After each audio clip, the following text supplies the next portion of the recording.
our aim in this panel is to talk also about economics from the standpoint of economic growth and understand about the business sectors that are here.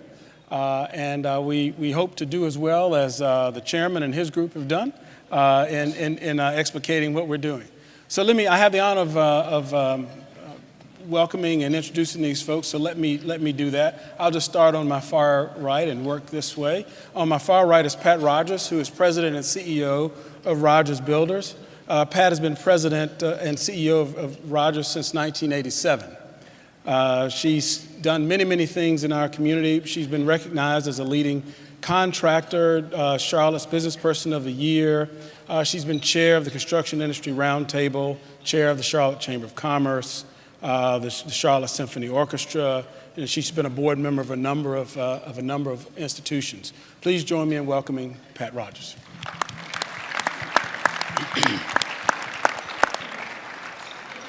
To Pat's left is Brian Moynihan. Brian Moynihan is CEO and chairman of the board of Bank of America. He's been CEO since 2010 and chair since 2014. Bank of America is the second largest bank in the world, or at least, well, by assets. They have over 200,000 teammates worldwide. In addition to his day job of running that large institution, Brian is a member of the Federal Advisory Council of the Federal Reserve Bank. He leads the company's Global Diversity and Inclusion Council and many other items. Brian, thank you for being here today.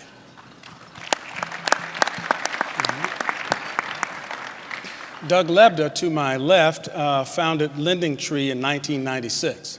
That company has revolutionized how consumers shop for loans and how lenders reach new customers.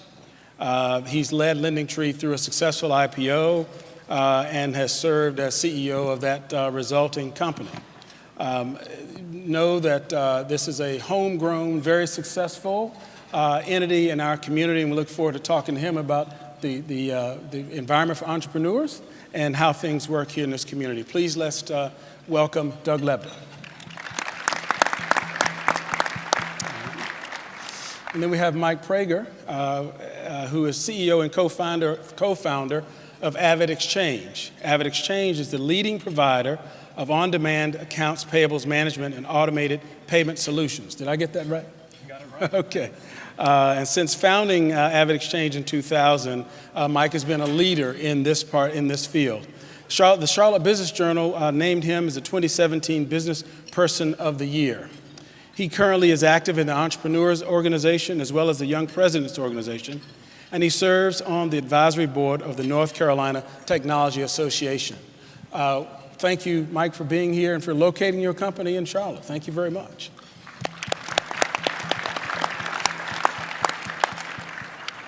And then to my far left is Gene Woods.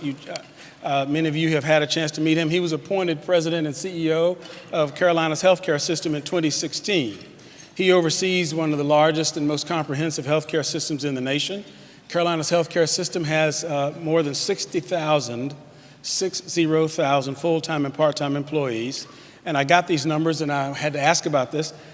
Through more than 11.5 million patient encounters per year at more than 900 locations throughout the Carolinas, they provide health care to people. Prior to his appointment, he worked somewhere in Texas. We don't talk about them. He's now in North Carolina. Please welcome Gene Woods.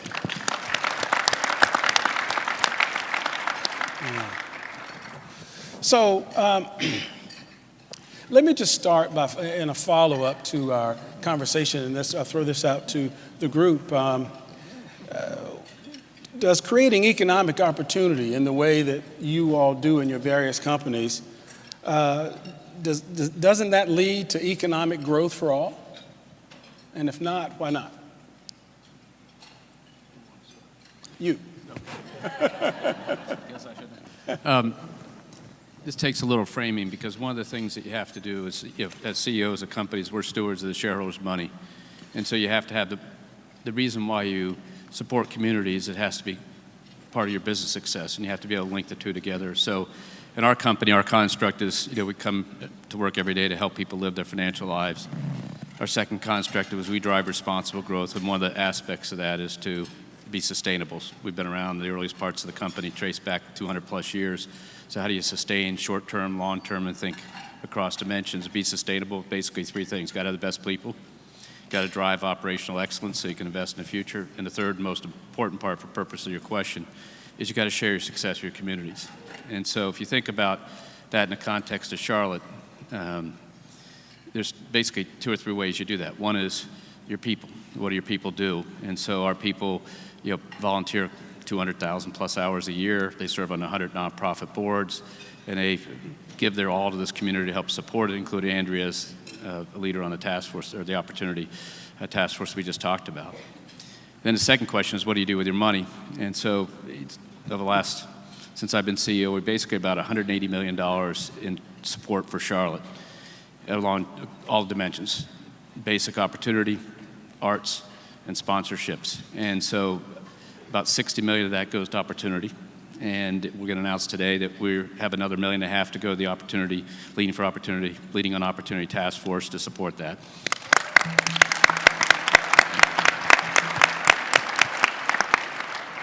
To support Andrea and all the other teammates that are doing it. And I'd say that then, I hope, is a challenge to all of us here to help support this great opportunity in the task force and what they can do and how they've working with Lynn Good and the group that Pat and I and others are on. They parsed this thing. They've got a good set of strategies. Now it's going to take the business community to invest in them. So the challenge I throw out to you all is come join.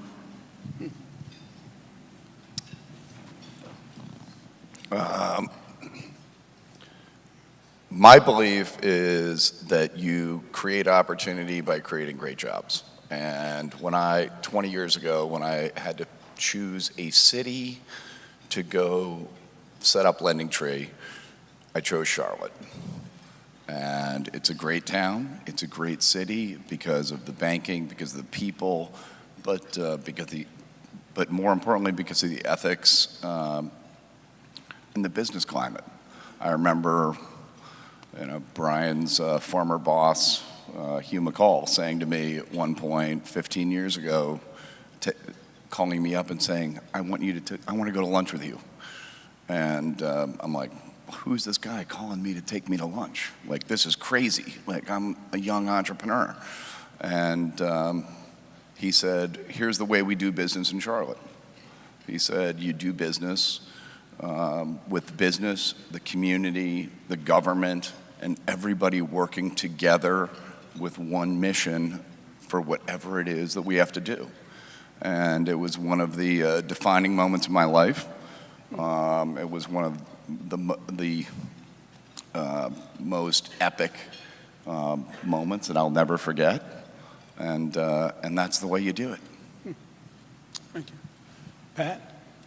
I would just echo what's already been said, but I would just add to that you talk about access and opportunity, and I think for all of us, access and opportunity that we've all had for many different reasons, but the one reason we had is because we had an opportunity to get an education. And I don't think you can have access and opportunity without education. And as Dina spoke about, I'm so proud of Charlotte and Mecklenburg County taking that $6 million. It doesn't sound like a lot to fund early childhood education, to get that waiting list wiped out. But $6 million also says to the community that that's where our passion is, that that's what we care about, that that's what we value. Years ago, I read a book by Paul Hawken. Some of you may or may not know him. He started Smith & Hawken, the hardware store. And in his book, one thing that really struck me at the time and has stuck with me through my entire career is that if the only reason you go into a business is to make money, you probably won't. And I think when you have an obligation, when you make that money to give back to the community, not just to the community that you're a part of, but the broader community, to make things happen, because as Hugh McCall, who we all dearly love, said to me one time, it's enlightened self-interest. When the community grows, everybody grows, but you can't grow without that access to education. And to me, that's what it's all about. In our business, in the construction industry, we haven't valued craft workers as much as we should have in the last couple of decades, and we're paying the price for that now. We have this wonderful opportunity to grow and to build cities and to make a difference in what we do as a construction industry, but we don't have the skilled workforce and the skilled employees that we really need today to be able to meet the opportunities that we have to grow the economic growth of this city and this county and the region. So we have to really start paying attention to that, because if we don't do it, nobody else is going to do it. As someone said here, we have to do it together. Thank you. Jean, let me ask you, I know you and your company have actually been a leader in the One Charlotte effort and working on economic inclusivity. Talk a bit about that in the context of this question. How does growth help others?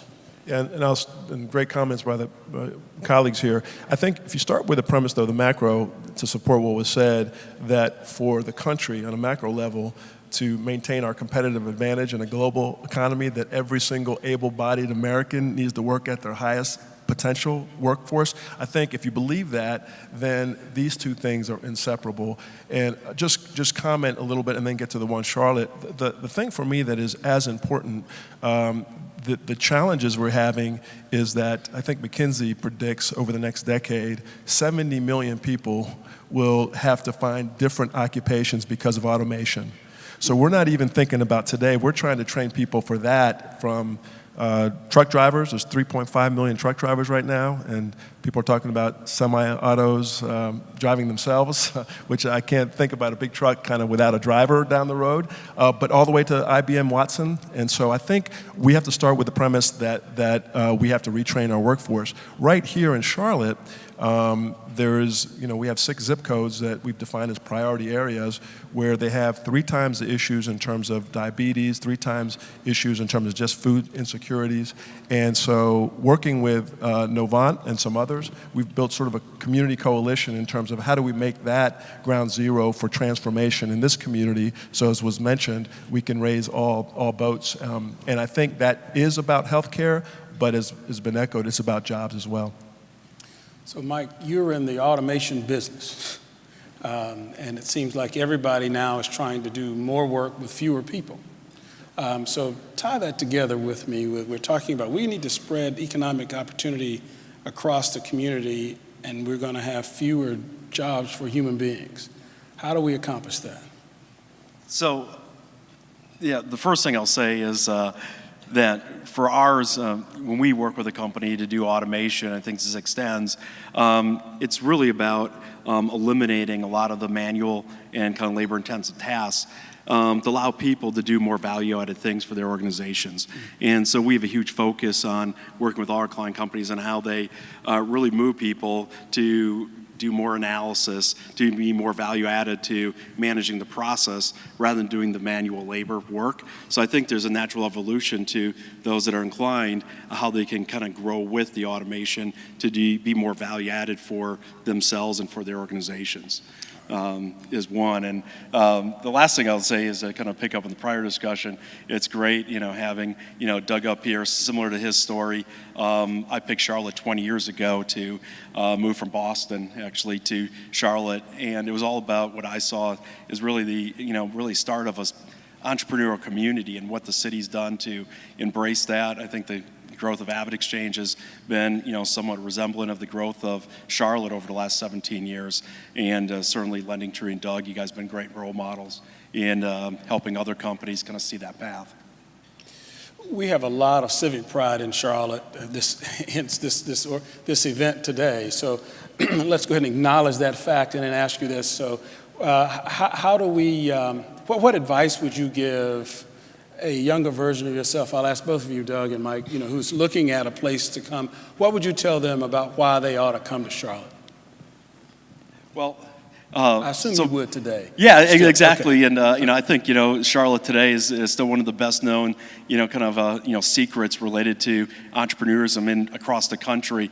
It used to be when we got started, people used to tell me all the time that geez, Mike, you guys are at a disadvantage against the West Coast. Why aren't you out in Silicon Valley doing what you're doing? It'd be a lot easier. You guys would be able to get the right talent.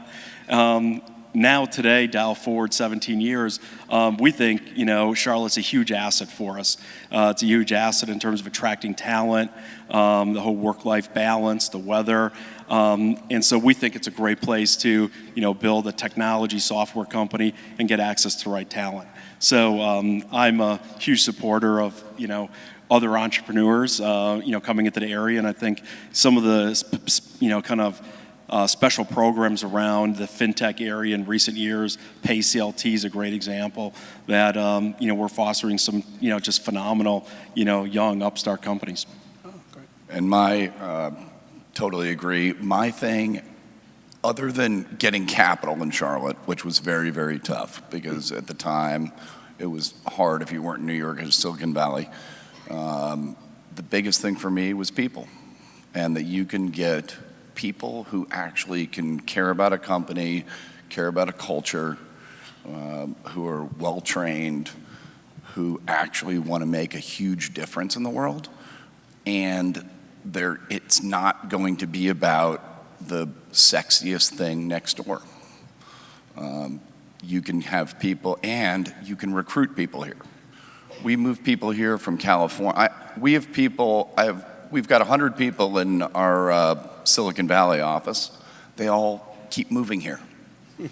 They move here because they can live like normal humans, and get paid like, normal humans, and they can have a house, and they can have great schools, and they can have great infrastructure, and I could put 20 of them up here on stage right now, and that's the key for us, is that we can actually. My co-founder, who unfortunately died of a heart attack 15 years ago, he moved here from New York City, and it's a place you can actually get people to move to. Wonderful. That's great to hear. The chamber people I know are recording that. I think right we now. have we're software developers that we're recruiting in Silicon Valley. If we actually get them to come to Charlotte for an interview, we have like a 90% success rate of getting them to move to Charlotte. So it's all about coming to Charlotte. Madam Mayor, you hear that, right? Okay. Pat, so we're talking about moving people here. What trends do you see in the construction industry? It appears that there isn't a spare plot of ground that doesn't have a crane on it in Charlotte right now. What are we looking at 2018? What trends do you see in the construction business? I think we'll continue to see it grow. There was a leveling off for a couple of months this year, but the last couple of months we've started to see it go up again. We're not back to 2007 levels yet, and hopefully maybe we won't get back there, because that was a pretty fragile at the time. We've seen a lot of companies, especially subcontracting companies, the trades, leave the business, leave the industry after 2007, 2008, and some of them have not come back. So I think we are going to see demand, but we're going to have to figure out how to meet that demand in order to be attractive, to be able to show that as a region we can get things built, we can get them built timely, efficiently, effectively, with quality. The other thing we're seeing, technology came very late to the construction industry, but it's here, and it's really revolutionizing our business. It isn't replacing jobs, it's making it easier, more efficient. And one thing I think a side effect it has been, is that for our industry, we're beginning to see a lot of young people more interested in our business because of the technology that's come to the business, and because it isn't seen as just a hard, dirty construction job anymore. You walk onto a project site now, I don't care what they're building, almost everybody on there is going to have an iPad. They're going to be using things out of the cloud. They're going to be building the building first through building information modeling or virtual design and construction, and then building it on site. It's more efficient, it's safer, it's more effective. We're seeing that. I think we will see more infrastructure projects, I hope, built. And I think that's going to make a huge difference for us in this community, in this region, and in the country. Thank you, Pat. So, Brian, I look to you because all of these plans people are talking about need financing. And I know that interest rates continue to be low right now. Will you make a prediction for us as to where interest rates are going to be in 2018 and what we ought to do? We don't get paid to predict. We get paid to adjust to it. Touche. Let me, just to come back and I would tell you, having first gotten involved with this community in 2003 and 4 when the company I was working for was bought.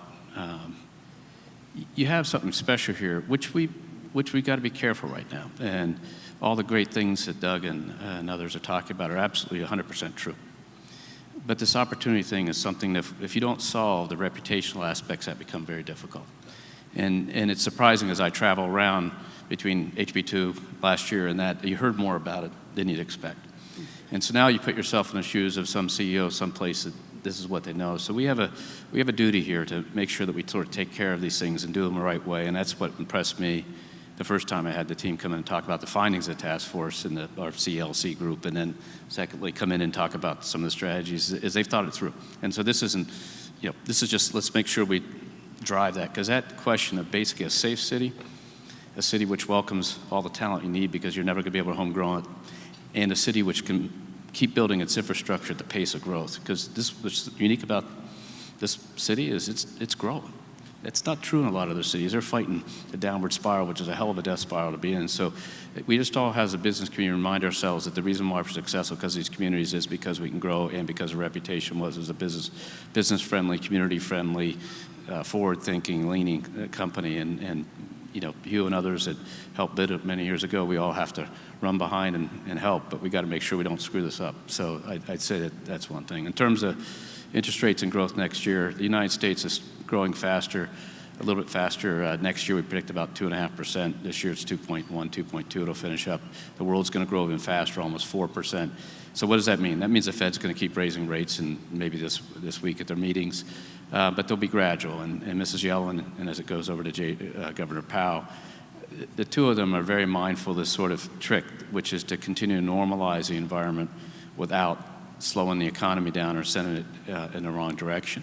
And so they will be very mindful in all their policies, whether it's a balance sheet, the rate structure, to be 100% focused on easing out the accommodation. The only issue we've got, or the series of issues we've got, is we have the European ECB has to do it, the Bank of Japan has to do it, the U.S. Federal Reserve has to do it. Everybody has to get off the accommodation and let the natural economic flow go through. And so we just have never had to do that. And so that's the risk that everybody's worried about. Rates may rise. It won't be enough to change the course of growth if they get it right. If they get it wrong, they could spike, and then they'd have to react. And that's kind of the debate that's going on that you read about in the press every day, rate spikes and everything.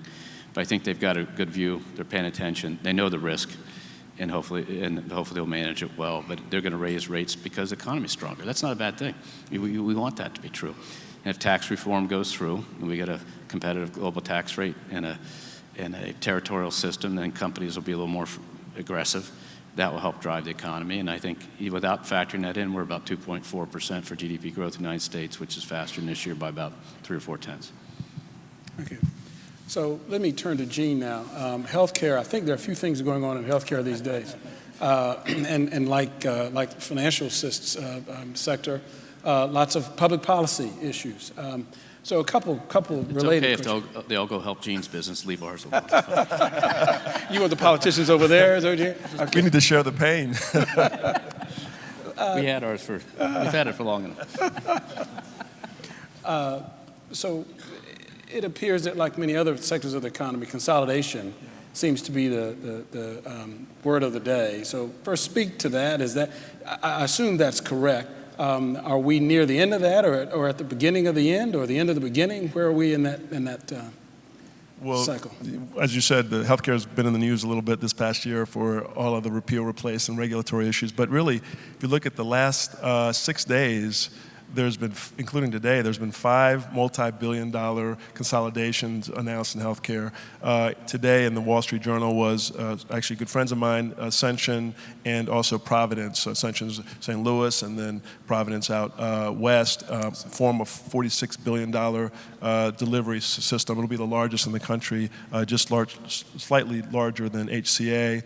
And then you have United, $185 billion company. So you've got the for-profits coming together. They're about 46. United is 3 to 4 times that, buying DaVita, which is a medical group, with their petty cash of just $5 billion, buying a physician group, and then CBS and Aetna, I think that's a $70 billion deal. So you see all this consolidation, and to your question, I think we're at the beginning. It started really in 2016, 2015, and I think you're going to see that accelerate for a number of reasons. One is just the affordability of care and the need to really take 20% or so out of our respective fixed structures, and so that consolidation is aimed at partly at that. You need balance sheet strength to support sort of this growth, and so that's part of it as well. But I think you have a $3 trillion sector here that also is in need of pretty significant innovation, and so I think that's attracting a lot of people into that space, so which will, I think, fuel some additional consolidation. As you know, we announced a partnership with the UNC, that we're still kind of going through the process and regulatory review, and so that. But I think for some of the reasons that Bank of America got together back when you did, sort of, do you want to be the convener or the convened? I think right now our focus is with this consolidation. We see not just in North Carolina but in Southeast, there's a lot of opportunities, and we think, be it with UNC and others, we can play that central role in terms of redefining how care gets delivered in communities in the Southeast. So let me just pick up on that. All of you here, in all of your entities, you all do business in many states at least, or in many countries. How do we as a community continue to attract the attention and the personal efforts of the top of the house in businesses of this size, when you now have to worry about lots of different time zones and languages in your businesses? I'll start with Mr. Moynihan here, and then we'll go down. Well, we approach our headquarters, so on the scale it gets obviously more than any other community, and we have 16,000 people around, so it's critically important for us that we do a great job here. But we approach every community the same way. If that community is going to be successful through our core lending business, through our core LMI development business, through our core consumer activities, if that community is going to be successful, we're going to be successful. And so then we add into our philanthropic work, which is $200 million a year across the country and across the world. We add to our volunteer hours $2 million a year. We add to it our isn't here the 100 people started on nonprofit boards, take that through our whole company, and the goal is just it's pretty simple. We reflect the economy. We don't make it happen. So the idea is if that community is not successful, we're going to have non-performing loans and working out of stuff. If the real estate buildings that they're building don't fill up, the financial services industry has to deal with it. So our job is to make sure that we provide that intelligence, people, time, our skin in the game, and some money, and then our normal business will take care of the rest of it. Thanks. Doug? Basically, you just work 24/7, as long as you can, as hard as you can, and make sure you can bridge every time zone that you possibly can. Fortunately, we're only in the U.S., so you start earlier and you work later. I'm familiar with that concept. Mike? Well, I'd say it feels a lot like what Doug said. In the case of Avid Exchange, we're only in the U.S. market today as well, and we've kind of extended to the West by opening up really an operations center that redundancy for a lot of our core Charlotte operations in Salt Lake City. And so that's how we try to bridge the country, but certainly it means expanded hours for everyone. And one of the catalysts of Music to the Music Factory was really to develop that kind of work environment that was a catalyst and fun to be in, that kind of resembled the kind of the work-life play to enable our team to have the type of coverage across the U.S. market that we needed them to have. I'm looking at my team on the 24 hours work day, and they're all nodding their heads here. I think, first of all, I think the obligation that I bring to it, and every CEO brings to it, is you've got to be engaged in your community, and so that's got to be right up there as a primary responsibility. But I think the other thing is the expectation that you lay for your team, because everybody's an extension of you. So it's not just you. It's really I don't know. There's probably 300 different not-for-profit groups that members of our organization are part of it, and on the board or in a leadership role, trying to make a difference every single day. So I think making sure you're surrounded by people that have the same passion around improving the community is part of our responsibilities. Any other comment on that? I would just add to what's been said, and it's important. We all have offices in other places besides Charlotte, and I know this is a Charlotte event, But it's important for you to be in every community that you work in, as I know all of these folks are. They're in many more communities than we are. But every community we're in, we try to support that community. We don't try, we do support that community, and we support those employees and their families in those communities. It's so important, and I go back to what I think Andrea said earlier about education. You know, whether it's a four-year school, a two-year school, or a high school diploma, to support the communities, the school systems and the communities that you work in. I can say, again, back to human calls and light and self-interest, if it were not for the programs that they have at Central Piedmont Community College that relate directly to the construction business, we wouldn't have the skilled workforce that we do have here, and we need more. So it's important for everyone to support that.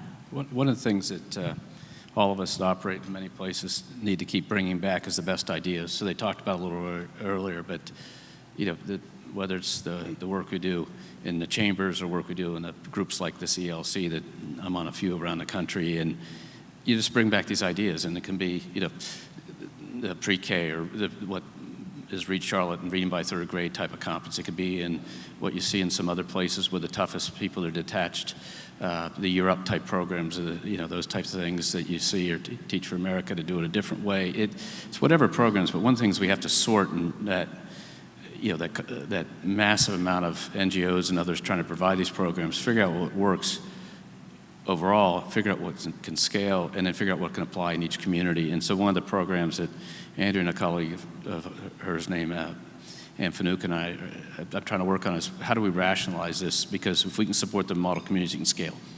And so we have a lot of them we supported here in Charlotte. We have a lot of them supported in St. Louis. We have a lot of support in Chicago. We have a lot of support in San Francisco. Sometimes they line up, sometimes they don't. And I think for the business community, especially those that have multi-city jurisdictions, is one of the incumbent things of work. Find out what works and bring it back and just throw it on a table and let people assess it. Because if we do that, I think we'll get the best ideas and not spend so much time trying to think through and just grab them and go. Okay, so all of this is really a lead up to now we want to get some advice. And that is this. So we know we've got lots of great things in Charlotte. What do we need in addition to education we've talked about? What do we need to work on? What are the headwinds that you see that, you know, could impede us 4 or 5 years from now, or maybe sooner? I'll start this end because they're the newer people in town. What do you? Yeah, I think I may be the newest one up here. I think it was alluded to earlier. The great thing about this city and the surrounding area, there's a phenomenal amount of civic pride and energy. I think the challenge going forward, but you're starting to see it come, is if that's uncoordinated, because you've seen situations where people are doing good work, but in silos, and really the challenge there is that you're not maximizing the resources that are available here. So I think the one thing I see in terms of us continuing, you saw this morning a great panel, and I see the city coalescing around that, but working together, public, private, and trying to coordinate our efforts, because there's many times that one side doesn't really know about the good work that the other side is doing. So as we go forward, I think we progress much faster if we figure that organizing principle a little bit differently. Others? Mike? You know, for us, and kind of focus on, you know, what do we do to continue fostering the entrepreneur environment here in Charlotte. I think Doug hit on it. It's about early stage capital. You know, Charlotte companies do really well once you kind of get to that second stage and attracting capital on a national level, but that early stage capital is really tough. And if you look at kind of all the other, you know, entrepreneurial kind of growth centers around the country, a lot of that early stage capital is really brought by companies that have had success. They've gone public, they have had exits, and that spawned reinvestment of other entrepreneurs. You know, by LendingTree going public, they've done some of that. We just need more companies like LendingTree, and hopefully AvidXchange can be one of those to help kind of foster that second generation investment back in other early stage companies. I think I would say, agree with all of that, is to actually make sure that outside influences don't come into our political stuff, if you will. So whether you're Republican, Democrat, Independent, we all lived through a major controversy a couple years ago, and at the end of the day, it was not done by people in this city or in this state, and it was done by people outside. And this city has an amazing way of coming together And I think we need to make sure that the outside influences don't come in and screw up the great thing that we've got. Thank you. Pat? I think I would just obviously add what everybody's already said, but I think Gene's point about, and Brian's point as well, about looking and seeing what's done well someplace else. Don't be afraid to find out about that. I think about Monroe Richardson and Reed Charlotte. He makes it very clear that Reed Charlotte is not a program. It's his job to figure out what's already being done in Mecklenburg County, in the city, to help children learn how to read at an early age before second grade, to read proficiently, and to find out what's being done in the community and do it better and do more of it. And I think we all have the ability to do that. He doesn't have a great big staff. He's almost a person of one, but he's reached out to the community. And I think this community has always, always reached back. And whether it's Reed Charlotte or whether it's any other program, we've seen healthcare grow in this community to a point where I'm so proud of all the healthcare systems that we have in Charlotte and in Charlotte-Mecklenburg and the surrounding areas, that we're able to provide healthcare at the best caliber in the country right in our backyard. And so we need to continue to strive to be the very best we can be at everything we do. I'd say that when you think about what makes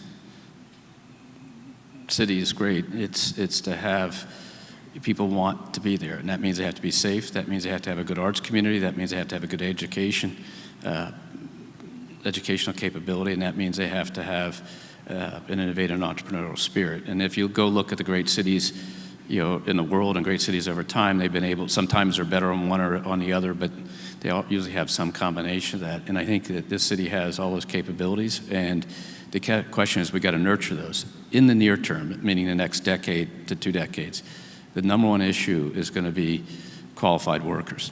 And that is really the issue. It's going to be the constraint to any city's growth. And so I'd say that the initiatives around education of all types, and you need them in mass, and you need people who can switch after working 10, 15 years. Are going to have to change, not completely, but tilt their career differently than they would have thought maybe, because the amount of automation and changes that can come in these industries. So we as a city and a community need to stay ahead of that. And so it is, yes, it is pre-K, and that's critically important. It is the new school buildings they talked about, critically important. One of the things is the flexibility to think about 5, 10, 15 years out, how you're going to be training people much differently that may have already had a 4-year degree, which may no longer be that badge for success that we all attribute to it today. So I think keeping that educational flexibility across all different dimensions are current problems and futures at the end of the day, because at the end of the day, if you're making a decision to bring 1,000 workers, we brought 4,500 call center jobs from outside the United States to the United States over the last 24 months, 36 months maybe. 4,500 people came back to work, and part of them came here and other places. We had to have the workers. You can't just take the risk that you're going to take 4,500 people off the phones outside this country and start people calling without the people. And so, it's just getting people ready to go for those jobs. And I think if we do a good job of that, that's going to play your best benefit in terms of recruiting people to bring things here. Thank you.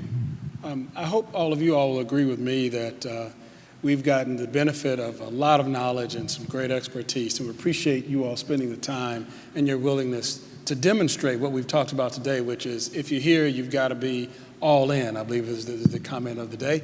And all of us need to be all in making sure this is the best community it can be. Please join me in thanking our panelists.